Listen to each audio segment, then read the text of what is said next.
Halo teman-teman, salam sehat selalu untuk kita semua. Salam sejahtera dengan saya Bung Ropan. Saya terpaksa harus cepat-cepat keluar dari stadion di Gelora Bung Tomo karena memang arus penonton itu ya dan macetnya keluar dari stadion menghindari ini. Saya harus balik ke tempat penginapan saya untuk sangat berdekatan sehingga saya harus bisa mengupload video hasil pertandingan di FIFA Matchday antara Indonesia melawan Turkmenistan, dan pasti teman-teman yang menonton sudah tahu hasilnya 2-0 buat pasukan Sintayong. Luar biasa. Saya bisa melihat langsung pertandingan tadi di mana menit ke-19 Dendi Sulistiawan menjawab keraguan banyak orang terhadap striker kita ini. Ya, dia sekarang bisa membuat gol dan golnya fantastis. Golnya luar biasa ya di menit ke-19, tembakan kaki kanan setelah ada kerjasama di sana dengan Asnawi, dan dia membuktikan itu dengan gol pembuka, dan gol ini membakar semangat motivasi dari pemain-pemain Indonesia untuk tampil lebih baik lagi. Memang di babak pertama ya berjalan seakan-akan dalam tanda kutip agak monoton ya, kurang begitu enak ya dari seluruh pemain-pemain kita, tapi apapun itu kita ini mengejar kemenangan ya, karena ini menyangkut di poin peringkat FIFA, dan gol ini saya pikir sudah cukup buat kita untuk bisa mempertahankan di babak pertama sampai selesai. Dan akhirnya Egy Maulana Fikri yang masuk di babak kedua ketika STY melakukan ada 5 pergantian pemain. Ini juga bisa menjawab bahwa dia layak untuk bisa kembali ke tim nasional, karena Egy itu sudah lama nggak bermain ya. Terakhir mungkin itu bermain lawan Filipina ya di Piala AFF ketika kita menang 2-0 di awal tahun ini, dan gol terakhir dia itu lawan Brunei Darussalam tahun lalu 2022 ya, kita menang telak lawan Brunei Darussalam, dan Egy bisa mencetak gol di sana. Dan sekarang ketika dipanggil lagi oleh STY seiring dengan performa dia yang bagus di Dewa United, dan dia bisa melakukan yang terbaik. Ya, ini yang membuat STY itu di pinggir lapangan, di bench, tersenyum dengan gol ini. Gol yang bagus ketika Vano Lillipali, ya pemain Borneo ini yang memberikan umpan ya ke Egy. Egy itu dengan tenang mengontrol bola ketika waktu menunjukkan 90+1, ada injury time 5 menit di sana, dan dia masih bisa mengelabui ada 1-2 pemain dari Turkmenistan dengan gaya ingin menembak langsung, tapi dia masih bisa menggeser bola agak ke kiri karena dia kuat di tumpuan kaki kiri, dan Egy melepaskan tembakan datar menyusur tanah. Babayev, penjaga gawang Turkmenistan, tidak mampu menghadang ini walaupun ada sentuhan sedikit, tapi bola menghujam masuk dan kita bisa menang 2-0. Artinya ini menambah rekor kita yang lebih bagus dari 5 pertandingan terakhir. Sudah dengan pertandingan melawan Turkmenistan di Gelora Bung Tomo ini kita sudah menang 3 kali, 1 kali kalah dan 1 kali imbang melawan Turkmenistan. Tapi ini kemenangan yang telak. Kalau sebelum-sebelumnya kan kemenangan itu agak tipis-tipis antara kita dengan Turkmenistan. Dan saya pikir kita layak bisa memenangkan pertandingan menghadapi Turkmenistan. Dan ini modal bagus. Artinya bukan saja kita mendapatkan poin dari peringkat FIFA kita. Di 150 mungkin kita akan bisa bergeser ke 149 atau 148. Tetapi ini baik buat STY untuk bisa melihat menambah jam bermain buat beberapa pemain. Ya, termasuk pergantian dengan Wahyu Prasetyo yang masuk di babak kedua.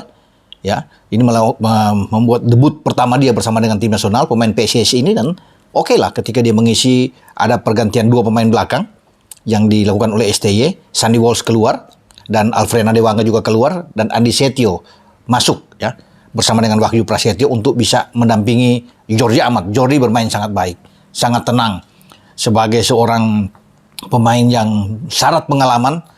Jordi itu sulit ditaklukkan oleh pemain-pemain depan Turkmenistan. Nah, Turkmenistan bermain dengan pemain-pemain bagus.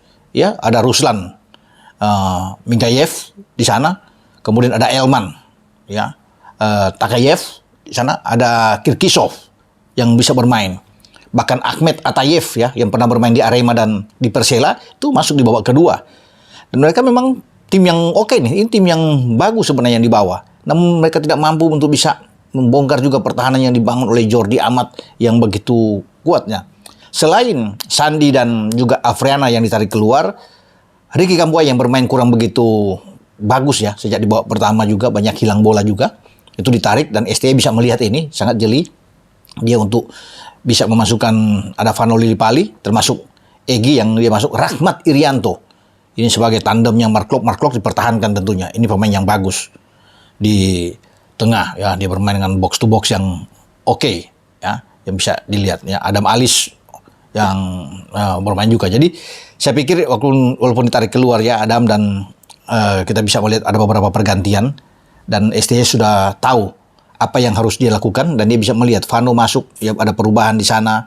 Kemudian dengan Egy juga masuk dengan membiarkan tentunya seorang Dendi, ya dia taruh lebih lama, dia tidak bisa menarik keluar karena memang Dimas itu ketemu dengan saya itu dia lagi menonton di atas dan memang dia tidak fit, dia bilang dia kurang begitu baik dengan kondisi dia, tapi dia berharap Dimas bilang oke bang, untuk next dia siap untuk bisa bermain untuk tim nasional. Ya sayang dia ingin sebenarnya untuk tampil, termasuk dengan Yance ya yang mengalami masalah. Kita tanya juga ke Yance gimana kondisi Yance, dia bilang memang kaki kiri gua bang ini agak ketarik gitu, tapi oke lah mudah-mudahan ini cepat disembuhkan karena Yance juga ingin sebenarnya juga punya ambisi untuk bisa bermain. Jadi semoga Yance dan Dimas ini cepat sembuh, ya termasuk saudaranya Yakob yang masih ada di Makassar dan Sain Patinama yang ada di Norwegia yang tidak bisa ikut. Semoga kalian berempat itu cepat dipulihkan dan nantinya untuk next kalau di Oktober ya atau November kita ada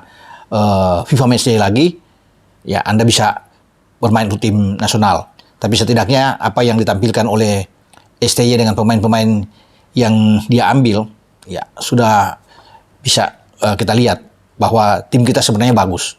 Ya apalagi kalau ada 7-8 pemain yang tampil di U23 nantinya. Kan ini kan mereka sudah main di senior banyak, termasuk Marcelino, ada Rizky Ridho, ada Pratama Arhan, ya ada Ivar Yaner, di sana ada Witan Sulaiman, ada Rafael Struk. Ini kan pemain-pemain yang bagus. Ya kalau ditambah dengan gelandang-gelandang juga yang seperti Arkan Vicky yang bisa ikut, pasti bisa diambil juga untuk di tim senior. Kita ini bagus pemain kita. Apalagi nanti berikut kita sudah Jai Itses yang berada. Kalau cepat dia dinaturalisasi, tim kita sangat kuat memang. Kedalaman squad kita agak oke kalau bisa melihat. Jadi ini oke, selamat buat tim Garuda kita, timnas senior. Ya walaupun mungkin bermain tidak begitu mengesankan atau sesuai dengan apa yang diinginkan oleh STY, tapi menurut saya kita harus syukuri kemenangan ini. Ya, kemenangan 2-0 ini, dan STY saya pikir ya dia harus bisa menerima. Ya, apapun yang harus dia lihat di lapangan, memang boleh tidak puas karena ada beberapa mungkin hal yang dia ingin tidak berjalan dengan baik sesuai dengan skema dia, dengan apa yang dia harapkan. Tetapi anak-anak sudah berjuang dengan luar biasa. Tampil bagus, tidak kebobolan. Ini luar biasa melawan Turkmenistan. Malaysia aja hanya menang susah payah cuma 1-0 ketika bermain di Malaysia. Kita menang 2-0. Bahkan mungkin ada beberapa peluang lagi yang kita bisa dapatkan. Dan dengan penampilan pertama Nadeo, ini juga Nadeo beberapa kali melakukan penyelamatan. Ya, ada beberapa kali tembakan bebas juga yang dia bisa buang keluar, dan Nadeo juga bisa membayar kepercayaan dari STY untuk langsung memberikan kesempatan kepada Neo bermain lebih awal, bukan Sahrul. Jadi pemain-pemain yang ditampilkan STY ini semua tampil oke. Nadeo ya masuk dengan Egy, Wahyu Prasetyo yang masuk, ya Andi Setio juga waktu bermain di babak kedua, ya.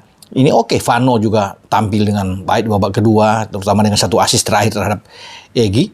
Dan ini tentunya akan menjadi catatan-catatan bagi STY untuk pemain-pemain yang dia ambil. Makanya saya bilang untuk di next kita udah berjibun, pemain kita bagus semua ya untuk bisa bermain di tim nasional senior. Oke, sukses dengan tim senior kita ketika menang 2-0 ini. Tinggal kita nantinya berharap tim U23 kita juga bisa mengikuti kakak-kakak mereka yang sudah menang, dan ini akan terlecut semangat motivasi dari Marcelino Ferdinand dan kawan-kawan karena akan bermain nantinya melawan Cina Taipei ya pada tanggal 9 di Manahan Solo, sebelum kita bertarung dengan tim yang lebih kuat tentunya di U23. Ini kan kualifikasi Piala Asia. Turkmenistan menunggu kita pada tanggal 12. Dengan saya Bung Ropan, dan jangan lupa Anda tetap harus mengikuti channel YouTube saya juga ada di Spotify di Robola ya. Terima kasih untuk Kopi Wanal, Kopi Papua, Four Brothers ya, Leones, juga Ardiles di sini, dan B88. Ciao.